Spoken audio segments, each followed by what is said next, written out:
नाम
ভক্তিবিহীন নেওয়ার জন্য এই কৃপাটা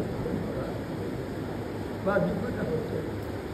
সুতরাং আমি সকলের কাছে প্রার্থনা করি আমরা সকলেই আমাকে অহেতুকভাবে কৃপা রাখবেন, যাতে হরিগুরু বৈষ্ণব সেবা অর্থাৎ সেবার মাধ্যমে পেতে হবে। সেবনমুখী যোগাযোগ সেবা ছাড়া আর অন্য কোনো পন্থার দ্বারা নেই। আমরা যদি মনে করি যে অন্য কোনো বস্তু দ্বারা লাভ করবো, এটা কখনো মানে যোগ যাগ যজ্ঞ তপস্যা ইত্যাদি যা কিছু করা হোক না কেন এরকম দ্বারাই হবে না, যতক্ষণ পর্যন্ত নিজ কমনের শরণাগতি অবলম্বন জীবন সে নামকে আশ্রয় না করে সহজের পরিমাণ তারা অন্য কোনো কথা নাই। এটাই আমাদের বিচার বা গভীর ধারার এই হল বিচার বলে আমি যাই হোক আর কি বলবো সময় নাই। তবে এটি আপনারা আশীর্বাদ করবেন যে আমাদের মুখ বৈষ্ণবের হবে আমার